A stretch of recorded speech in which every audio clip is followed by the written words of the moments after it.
Halo, Assalamualaikum. Apa kabar? Bertemu lagi dengan Ibu Dini. Hari ini kita akan lanjut belajarnya ya. Namun sebelum kita lanjut belajar, jangan lupa seperti biasa like and subscribe dulu ya channelnya Ibu Dini Suliani. Oke, di masa pandemi seperti ini jangan lupa nggak bosan-bosan untuk selalu menggunakan masker, lalu jaga jarak dan selalu rajin cuci tangan dengan menggunakan sabun atau hand sanitizer. Langsung saja, hari ini kita akan belajar tentang menyusun rangkaian paralel tema 3 kelas 6. Setelah kemarin kita mempelajari tentang rangkaian seri, hari ini kita akan mempelajari rangkaian paralel. Oke, langsung saja ya. Oke, rangkaian paralel. Sebelumnya kita harus ketahui dulu komponen listrik ya, sudah pernah kita bahas kemarin. Listrik adalah aliran muatan positif dan muatan negatif yang mengalir pada suatu penghantar dalam suatu rangkaian. Nah, untuk menyusun sebuah listrik kita perlu mempelajari komponennya terlebih dahulu ya, komponen penyusunnya dan fungsinya agar tidak terjadi kesalahan. Nah, sebelum merangkai listrik, tangannya jangan lupa harus kering dan bersih dan bahan yang dipakai dalam kondisi yang baik serta berhati-hatilah dalam menggunakan gunting atau cutter. Oke, rangkaian listrik itu dibagi menjadi seri, paralel dan campuran. Nah, campuran di sini sebenarnya terdiri dari seri dan paralel. Nah, seri itu kita sudah pelajari kemarin ya, seri itu berderet berurutan, sedangkan paralel itu adalah bercabang. Nah, sedangkan yang campuran ini merupakan modifikasi antara seri dan paralel dalam suatu rangkaian. Ini ada salah satu contohnya nih. Ini gambar seri ya, untuk kita review lagi yang kemarin. Nah, seri itu berurutan, berderet ya. Nah, yang selanjutnya adalah nih, gambar yang berikutnya. Gambar keempat, seri juga ya, masih kita review saja, tidak usah dijelaskan lagi karena di video sebelumnya kita sudah menjelaskan tentang yang rangkaian seri. Sekarang kita akan belajar tentang rangkaian paralel. Nah, di sini ada dua lampu ya yang disusun secara bercabang. Jadi jika lampu satu dimatikan, maka lampu dua akan tetap menyala. Begitu juga sebaliknya. Lalu gambar ketiga, ini ada 3 buah lampu. Jika lampu satu mati, maka lampu 2 dan lampu 3 akan tetap menyala. Kemudian jika lampu 2 dimatikan, lampu 1 dan 3 akan tetap menyala. Intinya, rangkaian paralel itu jika salah satu lampunya mati, maka lampu lain tidak akan ikut mati atau padam. Nah, ini ada gambar berikutnya dengan menggunakan saklar ya. Nah, di sini ada lampu 1 dan lampu 2. Lampu 1 misalnya yang lampu atas, lampu yang bawah itu lampu 2. Lalu saklar yang paling atas itu saklar 1 dan saklar yang bawah itu saklar 2. Nah, jika saklar 1 dimatikan, maka lampu 1 akan mati, sedangkan lampu 2 akan tetap menyala. Nah, kemudian jika sebaliknya saklar 2 dimatikan, maka lampu 2 akan mati, tapi lampu 1 akan tetap menyala. Ya, seperti itu. Nanti akan Ibu jelaskan cara pembuatannya. Nah, di sini ada rangkaiannya paralel dengan modifikasi yang lebih rumit lagi dengan beberapa lampu. Di sini ada 3 saklar. Jadi di sini yang menentukan adalah saklar, misalnya sebelah kiri itu saklar 1, saklar 2 dan saklar 3. Nah, jika saklar 1 mati, maka lampu kelima lampu yang berikutnya itu akan menyala, tetap menyala. Kemudian jika saklar yang tengah atau saklar 2 itu dimatikan, lampu yang di tengah itu akan mati, sedangkan lampu yang satu dekat saklar 1 itu akan tetap menyala dan lampu di saklar ketiga akan tetap menyala. Sama juga yang terakhir, jika saklar yang ketiga dimatikan, maka lampu di saklar 3 itu akan mati ketiga-tiganya. Sedangkan lampu yang menyala adalah yang di saklar 1 dan saklar 2. Jadi hanya 3 yang menyala. Oke. Langsung saja Ini adalah salah satu contoh gambar rangkaian campuran. Di sini ada seri dan paralel. Di situ ada dituliskan ya. Sebelah kiri itu, kalau di kiri layar itu kan paralel, kemudian yang kanannya seri ya. Serinya berderet, paralelnya itu jadi ada cabang 2. Oke.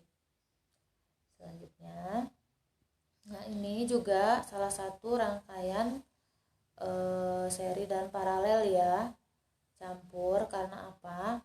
Karena ini yang L1, L2, L3 ini disusun berderet. Nah, kemudian L4, L5 juga berderet, tetapi itu ya yang menentukan saklarnya ada saklar 1 dan saklar 2. Jadi itu ada cabangnya ya. Jadi disusun bercabang sesuai saklar 1, saklar 2, tapi di situ lampunya dipasang secara berderet. Nah, kemudian ini untuk gambar yang rangkaian campuran juga yang ketiga, ini bisa dilihat ya, panah merah.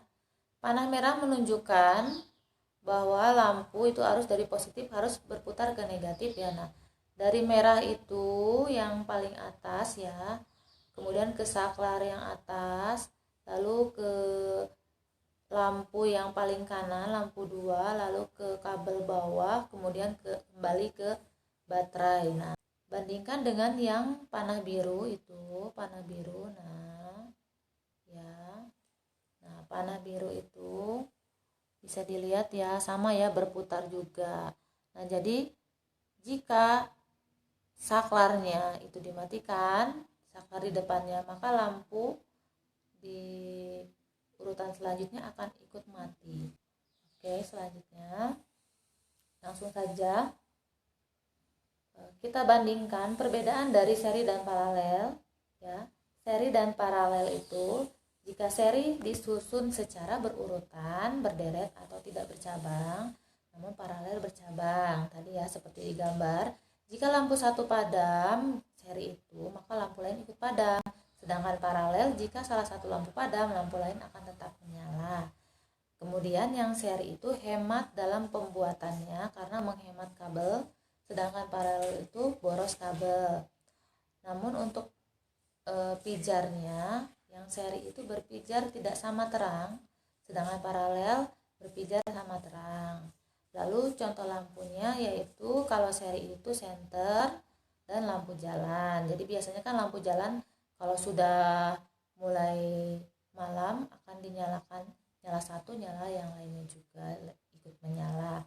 Sedangkan lampu lalu lintas ya, merah, kuning, hijau, jika lampu satu mati maka lampu yang lain akan menyala ya. Jika lampu merah menyala, lampu kuning dan hijau akan mati, seperti itu. Secara pembuatan, kabel dari paralel memang cukup boros, namun untuk pembayaran listrik jika yang menggunakan PLN itu lebih boros penggunaan yang seri ya dibandingkan dengan paralel. Jadi dari segi pembuatan boros kabel paralel, namun dari segi pembayaran listrik jadi lebih boros yang seri. Langsung saja setelah mendengar penjelasan Ibu hari ini, nah kemudian kita ingat lagi bahwa komponen listrik sederhana ada saklar, kabel, baterai, lampu, dudukan lampu, lakban besar, selotip, gunting, atau cutter. Nah, ini komponen listrik sederhana yang akan kita buat hari ini. Sama bahannya seperti kemarin, hanya saja kalau pembuatan paralel membutuhkan bahan yang lebih banyak ya. Oke. Yang terakhir adalah papan atau kardusnya. Oke, cara pembuatan rangkaian listrik paralel yaitu buatlah dulu gambar rangkaian paralelnya seperti biasa. Desain dulu, lalu potong kabel menjadi beberapa bagian sesuai alas papan dan sesuai dengan gambar desainnya. Lalu dikuliti bagian ujung kabel untuk menyambungkan dengan komponen lain. Siapkan 2 baterai kecil atau sedang atau lakban. Ya, baterai juga menyesuaikan ya. Jika lampunya 1, maka cukup dengan 1 baterai. Jika lampunya 2, diusahakan kalau baterai kecil harus 2, tapi kalau baterai besar tidak apa-apa kalau hanya 1. Jadi disesuaikan, jika menggunakan baterai kecil disesuaikan dengan jumlah lampunya. Kemudian rangkailah baterai, kabel, saklar, dan dudukan lampu dengan menempelkannya di papan ya. Sudah tadi disambungkan antar komponennya lalu ditempelkan dengan menggunakan selotip. Lalu uji cobakan dengan cara tekan saklar untuk mengetahui apakah kedua lampu menyala. Nah, jika tidak menyala biasanya itu kabelnya ada yang tidak menempel sempurna. Biasanya masalah berada di baterai ya, karena untuk menempelkan kawat ke baterai hanya cukup dengan menggunakan selotip, maka harus kuat dalam menempelkannya. Nah, jika tidak menyala maka perbaikilah rangkaian dan periksalah bagian mana yang tidak tersambung dengan benar. Oke, begitu saja. Lalu tugasnya hari ini adalah jelaskan pengertian dan kelebihan rangkaian listrik paralel. Lalu jelaskan perbedaan listrik seri dan paralel. Lalu buatlah gambar rangkaian listrik dan paralel dan cara pembuatan rangkaian listrik paralel dalam sebuah video presentasi seperti kemarin. Oke, selamat berlatih, selamat belajar, dan selamat mencoba. Terima kasih. Sekian dari Ibu, semoga bermanfaat. Wassalamualaikum warahmatullahi wabarakatuh. Terima kasih.